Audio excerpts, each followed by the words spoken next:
Greetings to you all in the matchless name of our Lord and Savior Jesus Christ. I believe you're doing good. Welcome to the first episode of Vessels of God podcast. And this is Evans Francis, your host. And today on our podcast, we have Brother Arif from Pakistan, who needs no introduction. And I believe today's podcast is going to be a great blessing to you. So, brother Arif, मेरा आपसे पहला सवाल है कि क्यों ना आप अपने बारे में, अपनी सेवकाई के बारे में और किस तरह हमारे व्यूअर्स आपको फॉलो कर सकते हैं सोशल मीडिया में, तो क्या आप कुछ शब्दों में बता पाएंगे? जी good afternoon everyone. As per time जो हमारे यहाँ पर के हिसाब से मैं गुड आफ्टरनून बोलूँगा और जिसका गुड इवनिंग बन रहा है वो गुड इवनिंग रिसीव करे और जिसका गुड मॉर्निंग बन रहा है मॉर्निंग रिसीव करे। मेरा नाम पास्टर आरिफ भट्टी है और मैं पाकिस्तान से बिलोंग करता हूँ और मैं एक सेवकाई करने वाली खिदमत करने वाली फैमिली से बिलोंग करता हूँ और ओके। मैं थर्ड जनरेशन हूँ जो खुदा की खिदमत कर रही है। मेरे दादा ओह, खुदा ऑसम। की खिदमत में आए और उन्होंने मसीह को अपनी ज़िंदगी दी और उसके बाद वो खुदा का काम करते रहे, लेकिन वो होली स्पिरिट का एक्सपीरियंस नहीं रखते थे, लेकिन वो अ, खुदा की खिदमत दिलो-जान से करते थे जितना उनको पता था।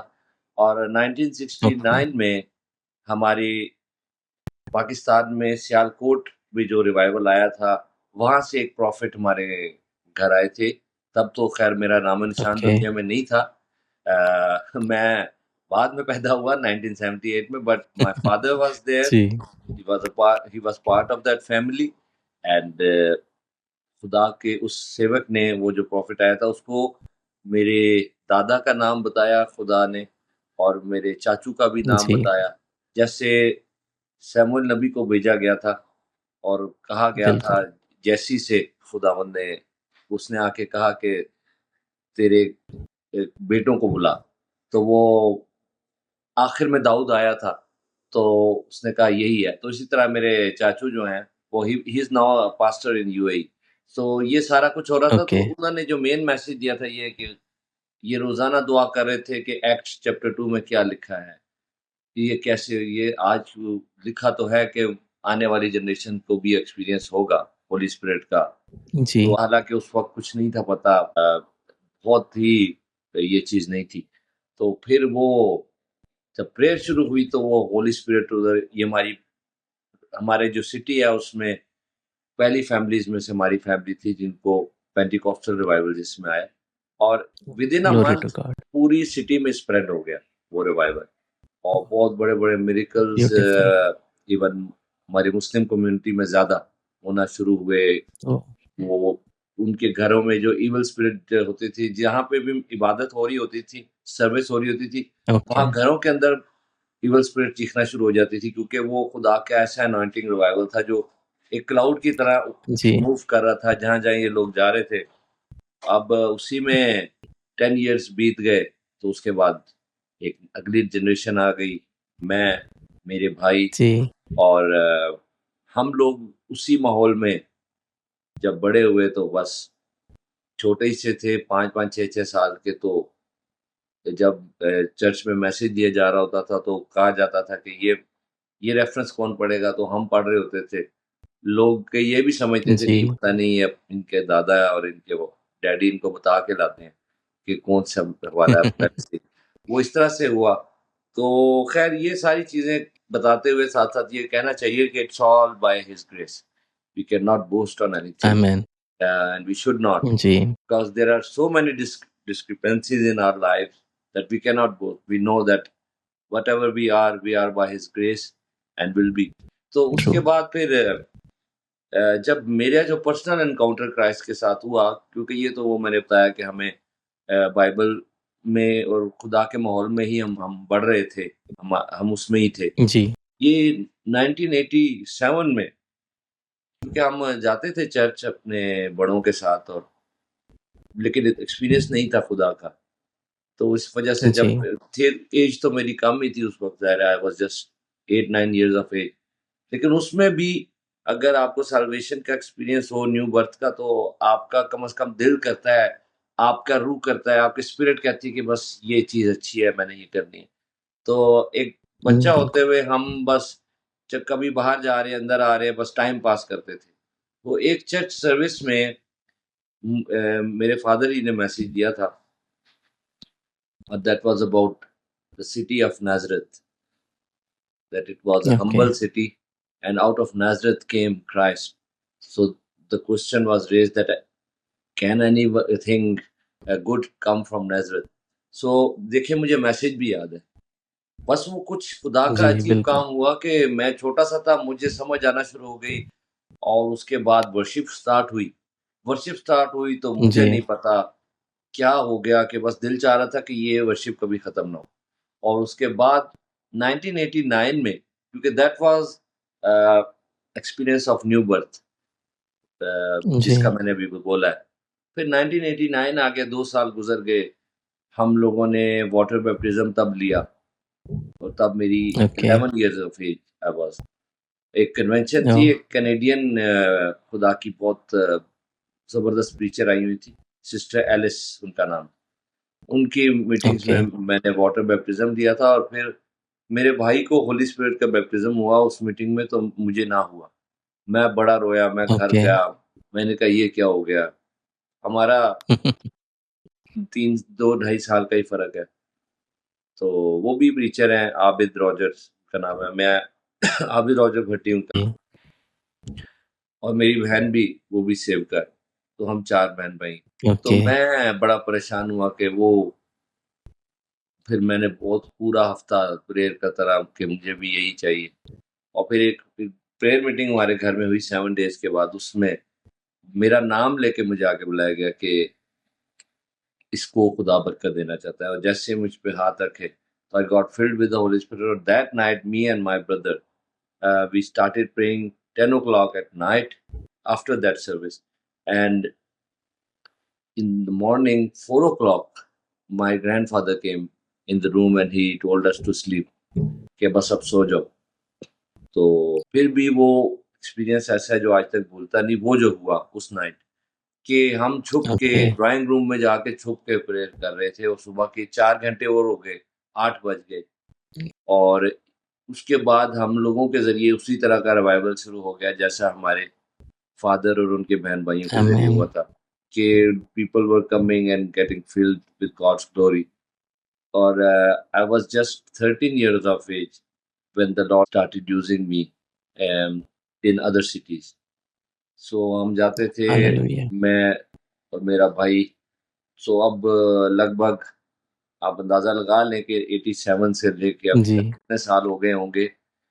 तो जी, मैं फिर यही कहूँगा कि I should tell everyone about grace of our Lord Jesus Christ rather than telling everyone that इतने साल हो गए हैं इसलिए मैं बड़ी चीज़ हूँ, या और बहुत सी जी, चीज़ें इंसान कहता है जी मेरी फैमिली बड़ी अच्छी है।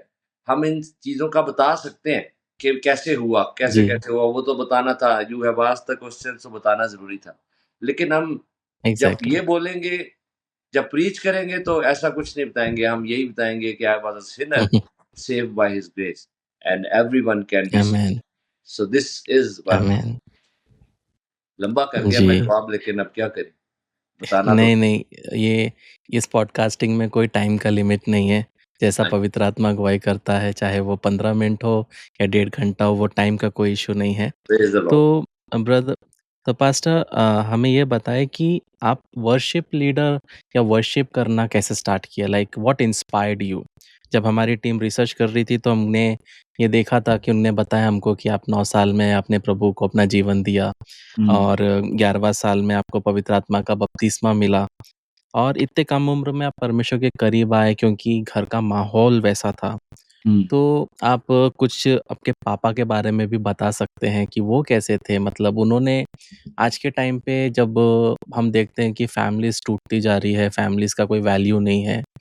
तो आपके टाइम में और उस टाइम पे और आज के टाइम पे आप क्या देख सकते हैं कि परिवार में जिस तरह एक सिर जो है आजकल बहुत से परिवार में सिर दिखता ही नहीं है। हुँ, क्योंकि डिवोर्स रेट बहुत ज़्यादा बढ़ चुके हैं फैमिलीज़ में। तो आपके पापा कैसे थे? क्योंकि आज हम फ्रूट देख रहे हैं आपके अंदर, आप 30 साल से हुँ। ज़्यादा सेवकाई में हो। तो आपके पापा के बारे में भी कुछ शब्दों में बताएँ? इन्हीं की वजह से मैं समझता हूँ he was the main reason कि हम सबके अंदर ये अनॉइंटिंग ट्रांसफर हुई क्योंकि अ, वो ही was not a singer, like he was not even a musician, but he was just a simple man of God who used to lead in worship in church. Because हमारा church बड़ा simple था, उसमें वही worship leader भी थे कि वो तबला एक पड़ा होता था, उसको बजा के। लेकिन मैंने खुद देखा कि जी, वो गा रहे होते थे, आवाज़ कोई सिंगर्स वाला नहीं था, जैसे हम लोग गाते हैं, वैसा आवाज़ नहीं था। जी। लेकिन मैंने खुद देखा है कि शैतान को चीखते हुए देखा जब वो वर्शिप में लीड कर रहे होते थे और वो उनका ये नॉर्मल रूटीन था कि वो मॉर्निंग में 4 बजे से लेके 8 ओ क्लॉक 9 ओ क्लॉक 4-5 घंटे नॉर्मल थे। वो सिर्फ़ वर्शिप कर रहे होते थे टंग्स में और साथ ओके। इंटरसेशन भी कर रहे होते थे और ही वाज़ अ ग्रेट जी, इंटरसेसर एंड अ वर्शिपर क्योंकि वर्शिप लीडर तो लोग बन जाते हैं लेकिन वर्शिपर नहीं बनते और एग्ज़ैक्टली। उनकी लाइफ़ में वर्शिप नहीं होती। प्रभु के साथ कोई उनका जी, ताल्लुक नहीं होता, टाइम नहीं स्पेंड होता, but he was the one उनकी लाइफ में ये था, हमने खुद देखा और मेरा ख़्याल है कि मैंने आज तक इतना हम्बल आदमी नहीं देखा, जितने वो थे। उनको कोई भी कुछ कह के ओके, चला जाए, उन पे कोई असर नहीं होता था। वो अपना उनकी जहाँ वो जॉब करते थे, वहाँ जब उन मेरे फ़ादर की जब डेथ हुई, तो वहाँ से एक मुस्लिम बंदा आया था। उनके फ्यूनरल पे। ओके, तो वो हमें रो-रो के मिला तो वो कह रहा था कि बस आपके पापा की पता नहीं अंदर कौन-सी ताकत थी कि जब वो गले ही मिलते थे तो ऐसे लगता था कि कोई रिवर है उनके अंदर से जो निकल के हमारे अंदर आ गया है, कोई रिवर ऑफ लव है। ओके। तो इस तरह या से उनकी लाइफ़ थी और बस फिर उसके बाद हम अक्सर कहते हैं कि यार हम अपने फ़ोरफ़ादर्स ने जो फ़ेथफुलनेस खुदा से रखी है, हम उसका ही फ्रूट खा रहे हैं जी, और हमारे अपने अंदर शायद हम झाँकें, तो वो लेवल हम we are not that bigger giants as they were. But thank जी, God again that the grace of our Lord Jesus Christ has brought us into ministry और हम भी कुछ कर रहे हैं उस और ये उसका शुक्र है कि वो हमें इस्तेमाल जी, करता है। जी। कफ़ारा मेरा तू ही है ये गीत आपने लिखा है, तो आप बता सकते हैं कि कौन-सी परिस्थिति में लिखा है? लाइक हर एक वर्शिपर जब एक गीत लिखता है तो वो एक परिस्थिति से होके गुज़रता है। आज हम एक ऐसे समय पे हैं जहाँ पे म्यूज़िक इम्पोर्टेंट है, म्यूज़िक बजता है और लिरिक्स लिखने वाला नॉन बिलीवर भी रहते हैं और वो लिरिसिस्ट को हायर करते हैं, वो लोग लिरिक्स लिख देते हैं, म्यूज़िक हुँ। बनता है, गाना हिट हो जाता है।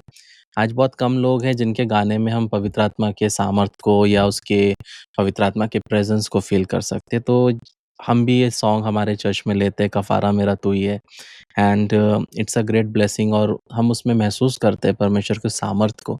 तो वो परिस्थिति क्या थी जिसमें आपने ये सॉन्ग लिखा? मैंने ये पहले डिफरेंट प्लेटफ़ॉर्म्स पे ये इस सॉन्ग के बारे में बताया पहले भी कि ये जी, मैंने बड़ी अजीब-सी कंडीशन थी कि मैं आई वाज़ इन यूएई और वहाँ पर मैं अपने मेरे वही चाचू जिनका शुरू में मैंने ज़िक्र किया, उनकी तरफ था अंकल मेरे, उनकी तरफ था और घर में उनके मेहमान हर कमरे में सोए हुए थे। मेरी जब आँख खुली तो सुबह के टाइम मैं किचन में उनके चला गया, किचन उनका काफ़ी बड़ा था, मैं वहाँ बैठा हुआ था और उधर ही बैठे-बैठे ये सॉन्ग मेरे अंदर ये रात से ही चल रहा थे अल्फ़ाज़ कफ़ारा मेरा तू ही है, लेकिन ये इसका एक वर्स मुझे मिली कि तेरे सिवा कोई नहीं ज़ख्मों को जो भर सके। तो ये 2008 जी, में ये और जब वो मैं लिखा तो मेरी आँखों में टीयर्स थे और कि अपने परों में तू छुपा बाहों में ले ले मुझे, तसल्ली तेरी बातों में, तेरे ही छिदे हाथों में, हुँ, मैं तेरी राहों पर चलता रहूँ मेरे खुदा। तो ये जब वर्ड्स कि तेरे ही छिदे हाथों में तसल्ली, वो हाथ जो छेदे गए, तो बस फिर उसके बाद जी, मैंने रोना शुरू कर दिया और फिर काफ़ी देर मैं प्रेयर करता रहा और ये कंपोज़िशन और शायरी दोनों इकट्ठे ही मिल रहे थे। तो बस ओके, एक क्योंकि अगर हम इसके वर्ड्स पे गौर करें तो क्राइस्ट सेंटर्ड सॉन्ग है और क्रॉस सेंटर्ड सॉन्ग है। तो जो सॉन्ग भी क्राइस्ट एग्ज़ैक्टली, सेंटर्ड होता है, क्रॉस सेंटर्ड होता है, जी, वो उससे बरकत मिलनी ही मिलनी होती। एग्ज़ैक्टली। आपको याद है आपने पहली बार कहाँ पे वर्शिप लीड किया था? कौन-सी मीटिंग में? भले आप तो उस समय छोटे होंगे, क्या आज भी जी, आपको याद है? मैंने बताया पहले कि मैं 93 में निकला था खिदमत के लिए, लेकिन वर्शिप लीड मैंने 1994 में किया था। एक कन्वेंशन ओके। था, उसमें मैंने सिर्फ़ जी, 1-2 ही सॉन्ग्स गाए थे और तब कोई मुझे जी, जानते नहीं थे, लेकिन उसके बाद ही जैसे कि ट्रेडिशनल क्रिश्चियन प्रोग्राम्स होते हैं गुड फ्राइडे पे और रेज़रेक्शन डे पे, क्रिसमस पे के वो जी, गीत सारे सिंगर्स आते हैं, एक-एक सॉन्ग, 2-2 जी, सॉन्ग गाते हैं, वो इस तरह के प्रोग्राम्स होते हैं इंडिया, पाकिस्तान में भी। तो वो उसमें मुझे जी, बुलाया जाता, तो वो करवाने वाले सारे ट्रेडिशनल होते थे और ओके, नई एक्सपीरियंस जो रखते, लेकिन बस since they are Christians so that's why वो ऑर्गेनाइज़ कर रहे होते हैं, लेकिन कोई उनको न्यू बर्थ का एक्सपीरियंस नहीं होता, कोई वो नो हाउ नहीं ओके, होते, लेकिन बट रिलीजियस होते हैं वो। तो वो इस ज़्यादातर जी, ऑर्गेनाइज़र्स यही होते हैं ऐसे। तो जब मेरी बारी आती थी तो मैं तो शोर ही डाल देता था, तब मैं छोटा बहुत था। तो बस फिर जी, वो कई तंग भी आ गए मेरे से कि यार ये बच्चा कौन-सा एक आया नया, जो गीत नहीं गाता, जो जी, बोलना शुरू करता है आते साथ ही। एक जगह फिर मुझे एक 1996 का वाकया बताता हूँ आपको। यहाँ पर एक बिल्कुल, रावलपिंडी में ही एक चर्च है, उन्होंने कराया प्रोग्राम, तो मैं उधर इसी तरह मेरी बारी आई, तो मुझे पहले ही उन्होंने कह दिया कि आपने कुछ बोलना नहीं, आपको आदत पड़ी हुई है, आप जी, बोलते हैं। अब वो मेरे अंदर पवित्र आत्मा मुझे जो कहता था, मैं वो बोलता था। मैं क्योंकि छोटा जी, था, मैं मतलब 14-15 साल का ही था, 14-15 इयर्स। तो मैं डर गया, मैंने कहा मैं घबरा गया, ज़रा वो 2-3 बंदे इकट्ठे आपसे बड़ी उम्र के अगर कह रहे हैं, तो आप उस वक़्त तो बिल्कुल इस जी, पोज़ीशन में नहीं होते कि आप अपनी अथॉरिटी स्टैम्प कर सकें। तो मैंने कहा ठीक जी, ठीक है अंकल, ठीक है। और जब मुझे बुलाया उन्होंने, मैं ऊपर गया और मैंने हारमोनियम को की कीज़ को प्रेस ही किया, तो एकदम खुदा का कलाम मेरे अंदर आया और जी, मैं ना रुका। मैंने उधर बोल दिया कि जब दाऊद पर खुदावंद का पवित्र आत्मा आता था, तो बुरी रूह साउल पर से उतर के जी, भाग जाती थी। वो जैसे ही मैंने ये बात की, वो बिल्कुल डेड प्रोग्राम था। वो बिल्कुल कोई जी, लोग उसमें कोई नहीं पा रहे थे बरकत और कोई मज़ा नहीं था आ रहा होगा लोगों को। जैसे ही मैंने ये कहा ही है, एकदम से ऐसे था कि जी, पूरे चर्च के अंदर लाइट्स ऑन हो गई हैं, जैसे एक स्पिरिचुअल लाइट्स आ गई हैं, एटमॉस्फेयर के अंदर करंट आ गया। और फिर वो जी, मैंने एक सॉन्ग पंजाबी का था, वो गाया था कि आसमानी खुशी नाल भर दे मैनू, फिल मी विद जी, जॉय ऑफ हेवन और गीत जी, नवां दिल विच पा, उतर आ, उतर आ, उतर जी, आ, ऐ रूहे पाक उतर आ। जी, तो जब मैंने ये गाया तो वो कुछ इस तरह था, काफ़ी अरसे बाद एक आदमी टेस्टिमनी दे रहा था कि ये भाई उस वक़्त छोटे थे, वो हमें याद है, इन्होंने ये उधर गाया था। तो वो ऐसे था कि पूरे चर्च में जैसे अर्थक्वेक आ गया। तो वो एक जी, बड़ा माइटी एक्सपीरियंस हुआ कि मैं वो लोगों से भी नहीं डरा और शायद जी, यही सिर्फ़ यही एक अच्छी बात सबसे ज़्यादा रही है मेरी अंदर कि जब लोग बिल्कुल बड़े से को प्रेज़िडेंट भी सामने बैठा हो, तो बस ये नहीं देखना कि वो जी, क्या कह रहा है, ये देखना है कि खुदा क्या कह रहा है, बस वो ही बोलना है। तो इससे काफ़ी फिर आमीन, ब्रेक थ्रूज़ मिलते हैं जब हम खुदा की बात को मानते हैं। तो एग्ज़ैक्टली। पता नहीं आपने क्या सवाल पूछा था, मैं कहाँ तक चला गया? जी, सवाल मेरा यही था कि आप फर्स्ट टाइम कहाँ वर्शिप किए थे? और आपने वो हाँ, उत्तर दिया उसका।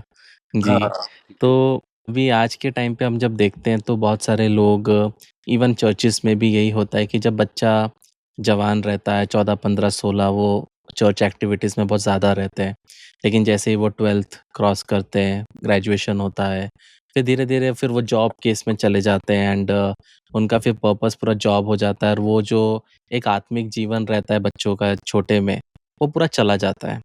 लेकिन आपको आपकी बुलाहट का कन्फर्मेशन कब मिला? लाइक ऑब्वियसली को हम जब 14-15 साल में बहुत सारे बच्चे स्पिरिचुअल रहते हैं क्योंकि चर्च में वो ओबीडियंस में रहते हैं। लेकिन जैसे वो 18, 19, 20 होते हैं, बाहर इंडिपेंडेंटली निकलते हैं। जाते थे। जी, तो आपको वो कन्फर्मेशन कब मिला कि अब मुझे वर्शिप में अपना एक परमेश्वर के लिए जीना है और मैं एक वर्शिप लीडर बनूँगा? कन्फर्मेशन ये जो रहता है। ये बड़ा एक अजीब-सी बात होती है कि आप जैसे अभी मैंने टेस्टिमनी शेयर की है ये 95 जी, 96 की बात है जो अभी मैं बता रहा था। तो ये सब कुछ जी, होते हुए भी आप कई बार उस चीज़ को एक्सेप्ट नहीं कर रहे होते कि ये एक्स्ट्राऑर्डिनरी बात हो रही है और ये ख़ास जी, खुदा ने इसके लिए अलग कर लिया है एक बंदे को, तो वो 96 में ऐसा हुआ कि मुझे पता चल गया। वो इस तरह हुआ जी, कि हमारे यहाँ भी एक गुजरात है, जैसे इंडिया में गुजरात है, तो हमारे भी पंजाब में गुजरात है। हमारे पंजाब की सिटी है जी, गुजरात। वहाँ पर एक जी, टीम आई थी स्वीडन से, तो ओके, वो एक बहुत बड़ा क्रूसेड था, एक बहुत बड़ा कन्वेंशन था, जो ओपन ग्राउंड में था और ओके, उसमें मेरे डैडी भी वो इंटरप्रेटर के तौर पे गए थे, इंटरप्रेट वो कर रहे थे और मेरा जी, बड़ा भाई उसमें ट्रांसलेशन वर्क। हाँ, ट्रांसलेशन वो कर रहे थे और मेरा भाई जो है जी, बड़ा, वो उस मीटिंग को लीड कर रहा था, उसको उन्होंने बोला था। मैं वैसे ही साथ जी, गया हुआ था और मैंने उस वक़्त इंग्लिश में क्या कहेंगे टिंड कराई थी, बाल बिल्कुल जी, कटवाए थे। जी, जी, शेव करते हैं। शेव उस सर को किया हुआ था, तो मैं और भी अजीब-सा लग रहा था। तो वो एक जी, जो ऑर्गेनाइज़र थे, वो एक उनमें से बड़े स्पिरिट फील्ड थे और वो ही मेन डिसीज़न मेकर थे। मैं खड़ा था वैसे ही, जी, बात हो रही थी उधर घर पे, अभी जाने वाले थे उधर मीटिंग। तो उन्होंने कहा ये भी गीत गाएगा, ये बोल दिया उन्होंने। अब इतना बड़ा 3-4,000 का वहाँ मजमा है और मेरा कोई इतने जी, बड़े मजमे का एक्सपीरियंस नहीं, मैं तो बस छोटे-छोटे चर्चेज़ के अंदर ही कर रहा था तब तक सेवा। जी, तो वैसे भी मैं यही समझता था कि बस ठीक है, कभी गीत गा दिया, लेकिन वो तो मुझे पता था कि मेरे अंदर कुछ होता है, जब भी मैं ये काम करता हूँ। वो उन्होंने मुझे बुलाया, उन्होंने कहा 2 गीत आपने गाने हैं। अब वहाँ पर ये था कि जी, वो बसेस के ज़रिए ज़्यादा लोग जमा थे, किए गए, ओके, तो ओके, लोगों के अंदर कोई सीरियसनेस नहीं थी और इतना डिस्टर्ब्ड क्राउड मैंने ज़िंदगी में बहुत कम देखा है, कि हर बंदा दूसरे से बात कर रहा है, कोई ऊपर सुन नहीं रहा किसी की और वो कहते हैं ना माहौल बन नहीं रहा, कुछ जी, भी हो नहीं रहा, बिल्कुल, बड़े वो परेशान थे। अब वो जब उन्होंने मैसेज से पहले वो कहा कि ये आरिफ भट्टी साहब है, ये बच्चा है, ये आएगा और ये 2 गीत गाएगा। तो मैंने उनको बताया, मेरे अंदर खुद ही से चलना शुरू हो जाता था। मैंने उनको कहा कि मैं 2 गीत नहीं गाऊँगा, हो सकता है मैं 1 ही गीत गाऊँ, लेकिन मैं 10 मिनट से जी, पहले नीचे नहीं उठ 10 मिनट मुझे आपने छेड़ना नहीं किसी ने। मैं गया उन दिनों, जी, एक बड़ा पावरफुल गीत था जो इतना गाया ही नहीं है मैंने उसके बाद, दैट इज़ जी, about the blood of Jesus, वो मुझे दिया हुआ था। ओके, और वो था कि खून बहता रहा, पाप धुलता रहा, ज़ख्म रिसते रहे, अर्श खुलता रहा, यानी हेवन, अर्श खुलता रहा, जी, सब तूफ़ानों का वो रुख बदलता रहा, तू तो महफ़ूज़ है पर वो जलता रहा। और ये मैं शुरू किया, जब मैंने ये शुरू किया तो वो एकदम से खामोशी हो गई पूरे क्राउड में, जो कि हुई नहीं थी ओके, शुरू से, जब से मीटिंग हो रही थी वो टर, टर, टर, टर, टर, टर, टर आवाज़ें आती रही, कोई वो अजीब-सा ही था वहाँ पे कुछ लेकिन वो सारा माहौल जो है चेंज हो गया। वो मैंने साथ ही उसको जब वो सॉन्ग खत्म हुआ, तो मुझे पता था क्योंकि मैं बीच में साथ-साथ प्रीच भी कर रहा था। जो मेरे अंदर आ रहा था, बता रहा था, वो नहीं मुझे याद क्या मैंने बोला। तो उसके बाद जी, हालेलुया का कोरस मैंने शुरू कर दिया और ये 10 मिनट जी, जब पूरे हुए, जब मैं नीचे आया, तो वहाँ नीचे लोग रो रहे थे। लोग चीखें मार-मार के भी रो रहे थे, अजीब-सा ही नीचे काम हो गया शुरू। वो बाद में कई पास्टर्स जी, मुझे मिले, वो उन्होंने मुझे ऐसे बाजू से ऐसे पकड़ के कहते हैं, "आपको पता है कि वहाँ क्या हुआ है?" मैंने कहा, "जी, अंदाज़ा तो है कुछ थोड़ा-सा।" कह रहे, "नहीं, नहीं, आप जी, सुनें।"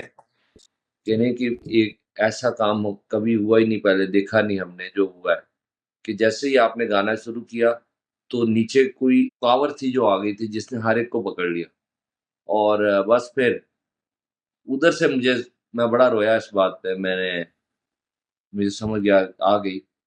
हालाँकि फुल टाइम मिनिस्ट्री जी, में मैं 2006 में आया, 10 साल बाद। जी, लेकिन उस टाइम मैं ओके, स्टूडेंट था, फिर बाद में अपनी फैमिली को सर्कमस्टेंसेस, वो भी एक अलग बात है कि बहुत बड़े हम स्टॉर्म्स में से गुज़र के खुदा की फेथफुलनेस के गीत गाते हैं, कि वो फेथफुल रहा। उस समय स्टॉर्म्स में जी, छोड़ा नहीं, वरना वो कहता है ना, जी, डेविड कहता है कि अगर प्रभु हमारे साथ ना होता, तो हम कब के फना जी, हो जाते। तो ऐसा ही कुछ रहा एग्ज़ैक्टली। कि we can sing always about his faithfulness and his steadfast love. जी, Uh, जी, can share our testimony, the details of our testimonies, but the जी। summary of our testimony will be always our Lord Jesus Christ and His amen, grace, what He amen. has done for us. जी। सेवकाई में family का बहुत important role होता है। हुँ। तो आपकी सेवकाई में आपकी वाइफ़ का क्या रोल था? हाँ जी, इससे पहले कि मैं वाइफ़ के बारे में बताऊँ, वो पहले आपने फिर फैमिली लाइफ़ में मेरे फ़ादर के कैरेक्टर का वो ज़िक्र हुआ था कि वो कैसे थे, क्योंकि आजकल तो कैरेक्टरलेस होते हैं बिल्कुल, और बिल्कुल। मिनिस तो वो मैंने जैसे बताया हम्बल थे, और वो ही was a godly father, a godly husband, a godly son and a godly brother. Okay. तो ये सारी चीज़ें उनके अंदर जी, थी। मेरी मदर भी खुदा की बड़ी ज़बरदस्त बंदी थी, और वो बहुत ज़्यादा होलीनेस में और ओबीडियंस में खुदा के साथ चलती रहीं। हमें हर बुरे काम से उन्होंने रोका, और हर वो काम जो प्रभु उसका था उसमें एनकरेज किया, पुश किया।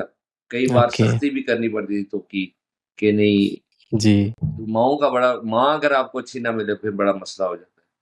वो शी वाज़ अ गॉडली बिल्कुल। मदर। तो उसके बाद मेरा ये फ़ायदा ये हुआ मुझे कि मेरी अपनी ही मेरे फ़ादर की जो छोटी बहन है, क्योंकि सारे ही वो भी खुदा प्रभु की सेवा में थे, तो उनकी जो बेटी है जी, उससे ही मेरी शादी हुई। यानी मेरी फूफो की ओ बेटी से मेरी शादी हुई, जो ऑलरेडी मिनिस्ट्री में थी। ओके। और ओह! ये ओके। काम 2008 में हुआ, 2008 टू नहीं 2009 में। देखो मुझे याद ही नहीं है अपनी शादी का साल। 2009 में 2009 में हुआ, और जी, वो भी ज़बरदस्त खुदा की बंदी, और वो भी अपने चाइल्डहुड से खुदा के ओके, साथ चल रही। तो बस ओके। वो कहा जाता है ना, एक खुदा के सेवक ने, बेनी हिन्न ने कहा था कि अगर आपने अपने लिए लड़की ढूँढनी है, तो आप ये ना देखो कि लड़की कैसी है, आप ये देखो कि उसकी माँ कैसी है। तो क्योंकि जी, उसकी बिल्कुल। माँ शी इज़ अ प्रोफेटेस, मेरी जो मदर इन लॉ, जो मेरे she is a okay, prophetess for last 45 years. She is in this okay. Prophetic ministry and lord talks to people. और आप सोचें कि मुझे सास और ससुर भी खुदा के सेवक मिल गए, क्योंकि उनके मेरी जो आमीन। मिसेज़ हैं, उनके फादर वो पहले हमारे चर्च में एज़ एन इवेंजलिस्ट खिदमत करते थे, और लेकिन बाद में वो पास्टर भी बन गए हमारे ही चर्च। तो ओके, मुझे तो करीब से ही रिश्ता मिल गया, ओके। और बहुत ही एक वननेस उस वक़्त से, जब से ही हमारी शादी हुई है। मेरी मिसेज़ बहुत ज़बरदस्त जॉब पे थी। उन्होंने उस जॉब को, जो आजकल बहुत ज़्यादा गवर्नमेंट सेक्टर में बहुत ज़्यादा हर कोई उसके लिए पैसे देता है, ब्राइब देता है कि वो जॉब मिल जाए। उनकी वो जॉब छोड़ी उन्होंने, कि नहीं, मैं ओके, खुदा के सेवक के साथ खिदमत करूँगी। मेरे लिए जॉब तो ज़्यादा ओके। इम्पोर्टेंट नहीं है, the will of God is more important for me. तो ये तो हर वक़्त ट्रैवल करते जी, रहते हैं, तो मैं क्या घर जॉब में मैं बैठी रहूँगी, मैं इनके साथ ही जाऊँ। तो तब से हम इकट्ठे ही जाते हैं, और आज तक जहाँ जाते हैं जी। कोशिश होती है, तो बस इस तरह से मिल-जुल के खुदा। बहुत बार सेवकाई में एक चीज़ जो बहुत घरों में होता है वो है कि फैमिली ओवरलुक्ड हो जाती है। तो आप अपने पर्सनल लाइफ़ और सेवकाई में बैलेंस कैसे बनाते हैं? क्योंकि बहुत बार कुछ लोग या तो बहुत ज़्यादा फैमिली हो जाते हैं या कुछ लोग बहुत ज़्यादा स्पिरिचुअल हो जाते हैं। हुँ। बैलेंस बनाना सबके बस की बात नहीं है। तो आप कैसे अपने लाइफ़ में होता ये है कि बैलेंस बनाते हैं? मैंने जो इस पे गौर किया, होता ये है कि जब जो टाइम देना ही देना है सेवकाई में, उससे हट के भी जी, हम हर वक़्त ही जो टाइम बचा है, उसमें भी किसी न किसी को अपने घर बुला लें, उसके साथ वचन की बातें कर रहे हैं। एक एग्ज़ाम्पल दे रहा हूँ, या जी मैं बाहर जी, जा रहा हूँ, मैं ज़रा अपने दोस्तों के साथ जाके प्रेयर कर लूँ, ये है वो। जी, ये वो चीज़ होती है, और इल्ज़ाम इस पे ही जाता है कि ये शायद सेवकाई में कोई ऐसा मसला है जिससे आप फैमिली को टाइम नहीं, जी वो नहीं दे सका, ऐसा नहीं होता। जब आप इस चीज़ को जी, प्रायोरिटाइज़ करते हैं, तो फिर आप कहते हैं यार मैंने नहीं जाना। कोई आपको कॉल भी करेगा कि यार आना, ज़रा मिल के प्रेयर करते हैं, तो आप उसको बता सकते हैं यार मैं अपने बच्चों के साथ हूँ, we are going to park, या बच्चों के जी, को मैं स्कूल लेके जा रहा हूँ, या जो भी बच्चों के साथ मेरा, या हम शॉपिंग के लिए जा रहे हैं। तो फिर जी, जब आप एक चीज़ को ज़रूरी समझते हैं, तो फिर आप उसको टाइम देंगे। वो जो बीच में मिड टाइम आपका खाली होता है, फिर आप उसको भी कि जी मैं बाइबल स्टडी कर रहा हूँ, मैं प्रेयर में ठहरा हुआ हूँ, मेरे पास कोई ना आए, मेरे करीब भी कोई ना आए। मैं अपने दोस्तों के साथ हम 10 दिन के लिए पहाड़ पर जाके प्रेयर कर रहे हैं। वो आपका जो मेन जो सीक से जो मिनिस्ट्री टाइम है, उससे हट के जो टाइम है, वो भी आप उसी में दे रहे हैं। तो पीछे बच्चों को जी, और कई बार ऐसा होता है कि फिर पीछे बच्चों की माँ भी खुदा में नहीं होती, तो फिर वो जी, बच्चे आगे कभी भी खुदा में नहीं आते और सारा काम खराब हो जाता है। और जी। लेकिन मैंने तो इसका भी फ़ायदा नहीं उठाया कि मेरी बीवी खुदा में थी। ख़ैर मुझे खुली छुट्टी है। जी, मैं इस चीज़ के लिए कॉन्शियस हूँ कि मुझे अपने बच्चों को टाइम देना है, वरना वो टाइम कोई और ले जाएगा। मुझे एग्ज़ैक्टली। उनके अंदर जो वैक्यूम है, मुझे उसको फ़िल करना है, खुदा के बाद, जी, वरना दुनिया फ़िल कर देगी, लोग फ़िल कर देंगे। एग्ज़ैक्टली। लोग अपने कॉन्सेप्ट्स उनके अंदर बिठा देंगे, मैं साथ नहीं होऊँगा, तो उन्होंने अपने बाप से कुछ जी, नहीं लिया, दुनिया से, दोस्तों से ले लेंगे और फिर वो गॉडली जनरेशन नहीं होंगे। बिल्कुल, बिल्कुल। तो आज के समय में बहुत सारे नौजवान हैं जो आपको देख रहे होंगे, तो वो भी आराधक बनना चाहते हैं, वर्शिपर बनना चाहते हैं। ऑब्वियसली आज एक ऐसा टाइम आ गया है कि अगर आपको फ़ेमस होना है, तो गाना निकाल लो और पूरा एक प्लान्ड चीज़ें होती हैं, म्यूज़िक, लाइट्स, एक्शन, हर एक चीज़। पर फिर भी उनमें से बहुत से लोग हैं जो दाऊद के जैसे परमेश्वर उनको फ़ॉरेस्ट में तैयार कर रहा है, जंगल में तैयार करता है। तो ऐसे जो रियल में अंदर से आराधक बनना चाहते हैं मतलब वो म्यूज़िक पे फ़ोकस नहीं करना चाहते, वो लोगों को दिखाने के लिए नहीं। अभी एक ऐसा समय आ गया है जहाँ मीटिंग्स में पवित्र आत्मा बोले तो डांस, जब तक नचवाएँगे नहीं तब तक पवित्र आत्मा का काम नहीं, ज़बरदस्ती नचवाना। तो ये चीज़ हम 20 साल 30 साल पहले नहीं देखते थे कि ज़बरदस्ती लोगों को नचवाना है, जब तक लोग ठुमके नहीं लगाएँगे तब तक पवित्र आत्मा का काम नहीं हुआ। तो इन सब के बीच में आप क्या एडवाइस देंगे यंगस्टर्स को, नौजवान को कि आराधक कैसे बनना है? ऐसे में जैसे एक एक इंसान खुदा को अपनी ज़िंदगी देता है और उसके साथ चलना शुरू करता है, तो वो करना है।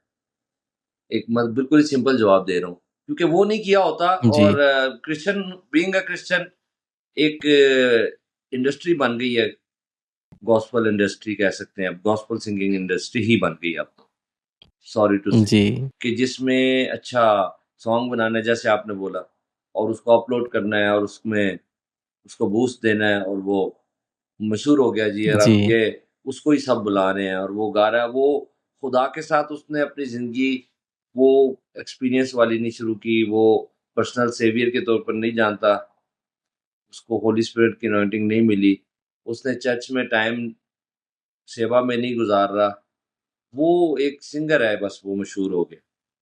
तो वो जी, अगर एक बंदा जो साल्वेशन पाता है, एनकाउंटर होता है उसका क्राइस्ट के साथ और वो उसके साथ निजात पाने के बाद, मुक्ति पाने के बाद चलता है, पवित्र आत्मा को हासिल करने के बाद जब चलता है एक बंदा, तो अगर उसका आवाज़ जी, भी अच्छा है, तो वो भी उस जब वो गाएगा भी तो उसके अंदर से वही चीज़ निकलेगी क्योंकि वो उसके अंदर वो काम हुआ हुआ है। और अगर वो बेसिक काम ही नहीं एग्ज़ैक्टली। हुआ मुक्ति का और अगर वो जी, बेसिक काम ही नहीं हुआ, मसा ही नहीं किया गया, तो फिर तो वो सिंगिंग ही करेगा जहाँ जाएगा और वो कभी भी रूहें नहीं जीतेगा, सोल विनिंग कभी नहीं करेगा क्योंकि उसको पता ही नहीं सोल विनिंग क्या होती है। बस ठीक है मैंने गीत गाया, लोग खुश थे, एग्ज़ैक्टली। लोग नाच भी रहे थे, क्योंकि उसकी अपनी सोल नहीं सेव हुई तो उसको सोल विनिंग का पता ही नहीं होगा। तो मैं यही कहूँगा बिल्कुल, सबसे कि अगर आप इसमें आगे भी चले गए हैं और अभी तक आप के थ्रू सोल्स नहीं विन हो रही और आप एक सेवक नहीं हैं, आप एक सिंगर हैं, तो फिर सब कुछ को छोड़ के पहले दुआ में जाएँ और प्रार्थना में वक़्त गुज़ारें और यीशु को अपना पर्सनल सेवियर मानें और उस एक्सपीरियंस को हासिल करें जो साल्वेशन का है और उसके बाद पवित्र आत्मा को क्या तजुर्बा एक्सपीरियंस उसको हासिल करें और फिर चर्च में लीडर्स के साथ बिल्कुल ज़ीरो सबमिशन यानी कि zero submission, zero level submission कि जिसमें एक जी, बंदा उसको कोई है ही नहीं कि मैंने मशहूर होना है। बस वो जगह-जगह जा रहा है, जहाँ-जहाँ प्रभु के दास जा रहे हैं, उनके साथ है और बस उसको ये खुशी मिल रही है कि मैं इनके साथ हूँ और जहाँ मौका मिल रहा है, वो टेस्टिमनी दे रहा है और उसकी टेस्टिमनी से लोग सेव हो रहे हैं। जहाँ मौका मिल रहा है, वहाँ गीत गा रहा है और वो उसकी सॉन्ग से लोगों को टेस्टिमनी मिल रही है कि ये वो बंदा है, जिसको प्रभु ने बदला है और अब ये गा के हमें बता रहा है कुछ। जब से प्यारा यीशु आया, मेरा जीवन बदल गया। तो अब जी, ये जब होगा मैं सबको यही कहूँगा कि अगर ये नहीं है तो सब बेफ़ायदा है, सब कुछ बेफ़ायदा है। जी, जी।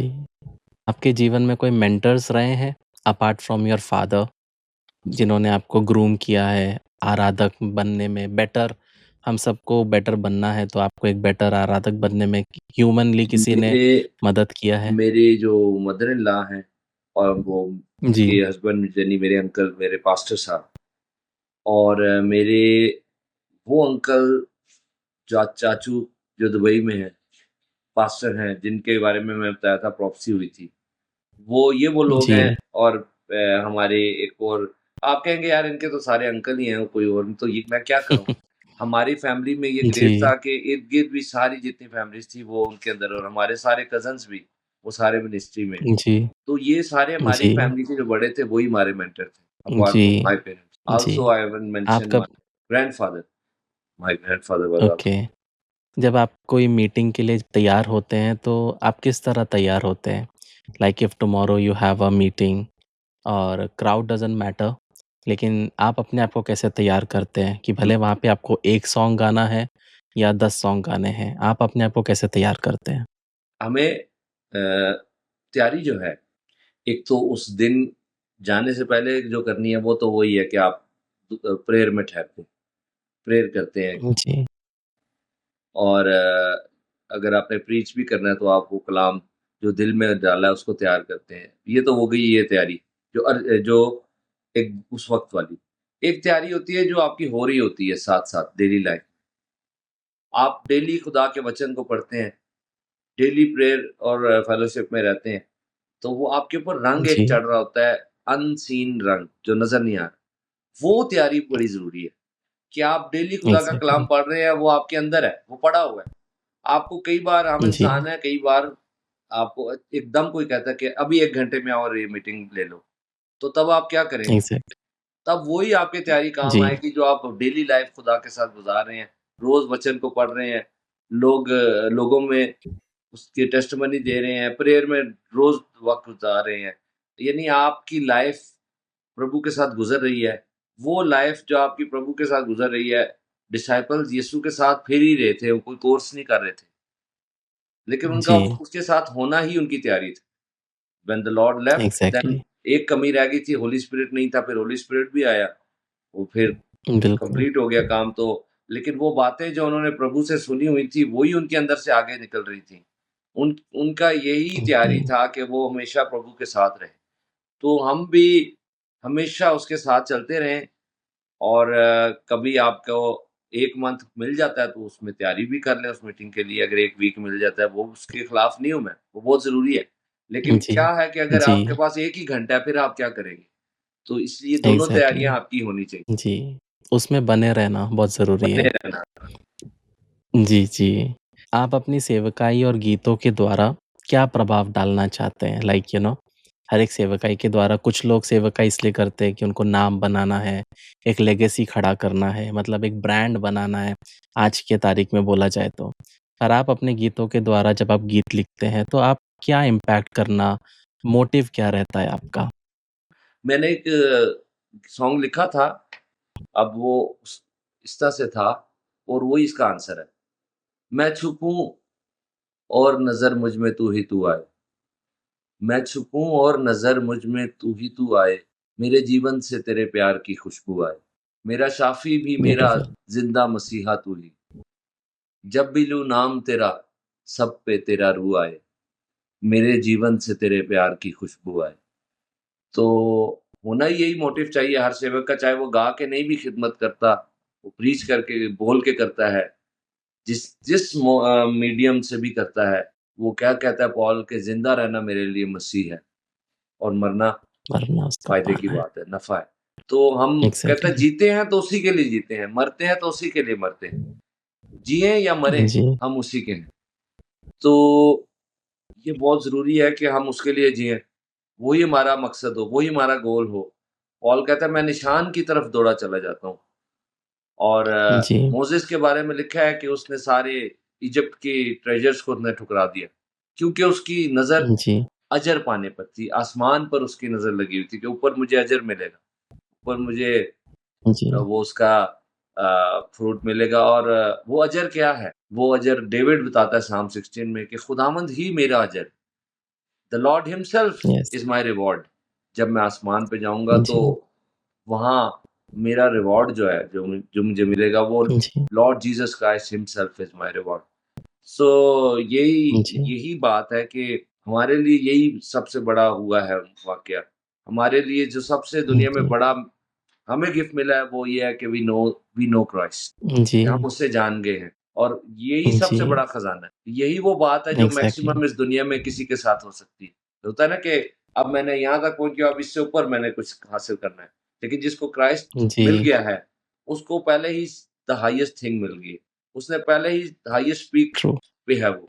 क्योंकि यही दुनिया में सबसे हाईएस्ट बात है कि किसी को क्राइस्ट मिल जाए। जी, तो मैं सबसे इन यही सालों कहूँगा में कि इतना परमेश्वर ज़्यादा फ़िक्र में ना रहा करो हुँ, हुँ, अपने कि यार मैं तरक्की नहीं कर रहा। If you know Jesus, if you have him in your जी, life, then already you have the best.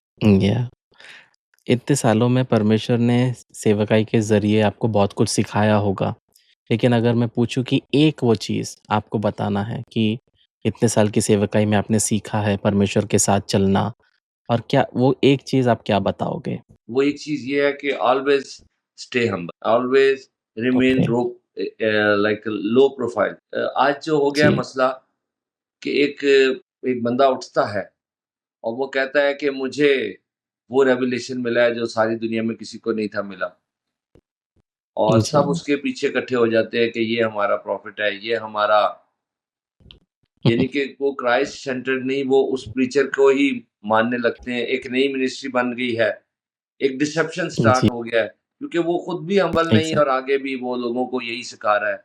लोग उसके जी, पाँव को हाथ लगा रहे हैं, वो उसको ही मान रहे हैं। जी, और ये आजकल हुआ हुआ है डिसेप्शन। फिर वो कई जादूगर भी आ गए हैं और डिसेप्शन ही जी, डिसेप्शन है। हमें पता ही नहीं, हमारे पास डिसर्निमेंट ऑफ होली स्पिरिट ही नहीं, डिसर्निमेंट ऑफ स्पिरिट्स ही नहीं है हमारे अंदर। तो जी, हम जिसने भी हमें बुलाया हम उसके पीछे ही चलते जाएँगे और खुदा के वचन में जी, मज़बूत नहीं होंगे। तो मैं यही सबसे कहूँगा कि अगर आपको कोई चीज़ बचा सकती है, तो वो खुदा के कलाम और होली स्पिरिट के बाद हम्बलनेस है, हम्बल एटीट्यूड है जो आपको बता सकता है। चार्ल्स स्पर्जन ने ये बात कही थी कि जो आदमी जी, ज़मीन पे लेटा है, उसको गिरने का खतरा नहीं। जी। आप पाकिस्तान में सेटल्ड हैं, पाकिस्तान में रहते हैं। आपने कभी पाकिस्तान छोड़ के बाहर सेटल होने का सोचा नहीं? इसलिए पूछ रहा हूँ क्योंकि आजकल यंगस्टर्स का एक ही मैंने बहुत सारे लोगों को देखा है। मेरे खुद के लाइफ में मुझे 3 बार अपॉर्च्युनिटीज़ मिले हैं। एक बार इंग्लैंड में, एक बार यूएस में, एक बार ऑस्ट्रेलिया में कि आप सेटल हो जाएँ, आप हमारे इधर आ जाएँ। पर मैंने हमेशा एक ही चीज़ कहा है कि अगर परमेश्वर ने मुझे भारत में रखा है, तो ये भारत मेरी ज़िम्मेदारी है। हुँ। और आप भी पाकिस्तान में सेटल्ड हैं, तो आप क्यों हैं? मतलब कि यही रेवलेशन आपको भी मिला या उसके लिए आपके पास आपका भी व्यू आप बता सकते हैं कि क्यों आप पाकिस्तान में ही हैं? बहुत सारे लोग पाकिस्तान से निकलना चाहते हैं। इसका जो जवाब है वो अ, बैलेंस्ड मैं दूँगा और वो इस तरह से एलाइजा की ज़िंदगी से। जो प्रॉफ़ेट जी, एलाइजा था, फॉर एग्ज़ाम्पल उसको जब आसमान बंद हो गया, बारिश नहीं हो रही थी, तो खुदा ने उसको भेजा कि उस नाले पर जा। और वहाँ पर वो जी, नाला भी सुपरनैचुरली उसमें पानी था। बारिश ही नहीं हो रही, उसमें कहाँ जी, से पानी आ गया? वो भी एक सुपरनैचुरल फिनोमेना था। और फिर जी, क्रोज़, रेवन्स उसको रोटी और बोटी लाके दे रहे हैं, जो जी, छीनते हैं। छीनने वाला परिंदा ला के दे जी, रहा है। अब वो कहाँ से ला के दे बिल्कुल। रहा है? कोई कहता है कि वहाँ से, हमें नहीं पता। मुझे इतना राजघराने पता से है बहुत कि सारे ये स्पेकुलेशंस हैं। Both these things are supernatural, कि क्योंकि जी, खुदा ने कहा था, तो वहाँ पर पानी होना था। खुदा ने भेजा था, जी, जा उधर उस नाले पर। और वो उस नाले पर या वो जो भी स्ट्रीम थी, उस पे वो पानी पीता रहा। रेमंड्स उसको लाके खुराक देते रहे और फिर एक वक़्त आया कि वो सूख गया नाला। ये जी, पता चल गया कि अब भाई यहाँ से खुदा का कलाम आ गया, वचन आ गया कि अब यहाँ से जाने का टाइम हो गया, इधर ही ना बैठे रहो। जी, सो उसको जी, फिर एक बेवा के घर भेजा। दैट वाज़ अ विडो जी, who was waiting for him जी, और who was about to die. She and her son they were son, just waiting जी, for death because they had only a meal of one time. और उसने कहा जी, मुझे दे दे, उसने ELISA को वो मील दे दिया, इतनी वो गॉडली या खुदा का फ़ियर रखने वाली बंदी थी। तो बस फिर उसके जी, बाद वो मिरेकल हुआ उस वहाँ पर एलाइजा रहा, वो एलाइजा भी ज़िंदा रहा, खाता रहा, वो विडो भी ज़िंदा रही, खाती रही, उसका बेटा भी ज़िंदा रहा, क्योंकि खुदा की बात मानी थी। वहाँ पे भी मिरेकल ही हुआ, सुपरनैचुरली ही हुआ कि वो जी, मटके में आटा खत्म ना हुआ, कुप्पी में तेल खत्म ना जी, हुआ। तो जहाँ-जहाँ खुदा भेजता है, बिल्कुल, जब आप वहाँ रहते हैं, तो आपकी लाइफ़ में मिरेकल्स होते रहते हैं और जी, है दुनिया सारी वहाँ पर वो फ़ेमिन भी आ जाए, फिर भी क्योंकि आपको जी, खुदा ने जहाँ रखा है, आप वहाँ हैं, तो सब कुछ प्रोवाइड होता रहता है। तो अब यही है कि एग्ज़ैक्टली, मैं ये भी नहीं कहता कि मैंने तो जी बस इधर ही रहना है, मैं अगर मुझे वो कहेगा तो मैं ज़रूर जाऊँ, कहीं पर भी। बिल्कुल, लेकिन अगर वो नहीं कहेगा, तो मैं जाके भी जोना की तरह मुश्किल में ही जी, पड़ूँगा। क्योंकि जो जिसको ये सारे यंगस्टर सुन लें कि अगर आपको खुदा ने बुलाया है, if you are called by the lord जी, like Jonah and if you are running away जी, from where he is sending you or where he जी, wants you to be, if you are running away from that place, you will suffer. And that suffering won't be of that type that comes due to righteousness. And that is because you जी, have gone astray from the will of the Lord. So ये बहुत ज़रूरी है इस बात का भी exactly, समझना हर वक़्त जो मुश्किल हम पे आती है, वो इसलिए नहीं आती क्योंकि हम बिलीवर हैं तो इसलिए मुश्किल में से गुज़र रहे हैं। वो भी है, लेकिन ये दू जब हम एक दूसरी टाइप की मुसीबत आती है, जब हम योना की तरह भाग रहे होते हैं, जहाँ खुदा हमें देखना जी, चाहता है, तो उससे भी जो आती है, तो कई कई लोग शायद अभी भी सुन रहे हैं और आपको समझ नहीं आ रही कि मैं क्यों नहीं मुश्किलात खत्म हो रही। तो चेक के दोनों में से कौन-सी मुसीबत आप पे आई हुई है? अच्छी वाली, जो खुदा का जी, बंदा होने की वजह से हर बिलीवर पे आती है या वो वाली कि जो खुदा का बंदा भाग रहा है जोना की तरह उस पे आई?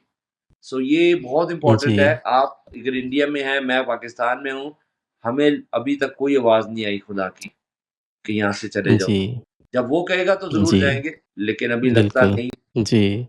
नहीं, क्योंकि मेरे पास में बहुत सारे प्रेयर रिक्वेस्ट आते हैं जिसमें वो लोग अपने दिमाग से प्लान करते हैं, बाहर जाते हाँ, हैं और फिर वहाँ जाके सफ़र करते हैं और एट द एंड वो परमेश्वर को उसके लिए कोसते हैं कि परमेश्वर हमारे साथ ऐसा क्यों कर रहा है? हुँ, तो ये बहुत सारे चीज़ें होती है जैसा आपने भी बताया और बहुत अच्छा पॉइंट आपने बहुत अच्छे से उस चीज़ को एक्सप्लेन किया। और मेरा आखिरी जो सवाल है वो ये है कि क्या आपके बच्चे आपका गाना पसंद करते हैं? या उनको कोई और डिफरेंट स्टाइल पसंद है? वो करते हैं बल्कि वो ज़्यादा ही क्योंकि मैं वो पहले आपने क्वेश्चन किया था ना फैमिली को टाइम, तो ज़्यादा ही टाइम दिया मैंने इनको, जी, बहुत ज़्यादा। तो अब तो जी, क्योंकि हम ट्रैवलिंग इवेंजलिस्ट हैं मैं और मेरी वाइफ़, तो उस वजह से जी, हम इनको होम स्कूलिंग करते हैं, तो वो इनके टीचर भी हम ही हैं। ओके, और होम स्कूलिंग करते हैं और वो हम क्योंकि हम उनको स्कूल भेज दें तो फिर हमारी ट्रैवलिंग बंद हो जाएगी, हम आउटरीच नहीं कर सकते। जी, तो ये हमारे साथ ही बिल्कुल, होते हैं और एक जी, इनके टीचर हैं जो हमने जिनसे रिक्वेस्ट की हुई है, वो जब ये हम घर पे होते जी, हैं फिर ये उनसे पढ़ लेते हैं जाके और फिर तो वो यही कहते हैं कि नहीं-नहीं और ये बस वही बच मेरे बच्चे हैं ना इसलिए उनके लिए उनका बाबा ही बेस्ट सिंगर है। Thank you so much pastor आपने समय निकाला और हमारे कुछ प्रश्नों का उत्तर दिया और आई बिलीव कि जो लोग हमें देख रहे हैं या लोग जो सुन रहे हैं, उनके लिए आज का ये पॉडकास्ट बहुत ही आशीषित होने वाला है और थैंक यू सो मच आपने हमें समय दिया and those who are watching us I just want to thank you also for joining us on our podcast. And next week also we will come back again with another vessel of God whom God is using in maybe in India or abroad, we don't know, but whomever the Lord has chosen, they will be on this podcast. And more details you will find in the description below. And may God bless you. May His face shine upon you. Stay blessed. Keep smiling. Shalom. Shalom.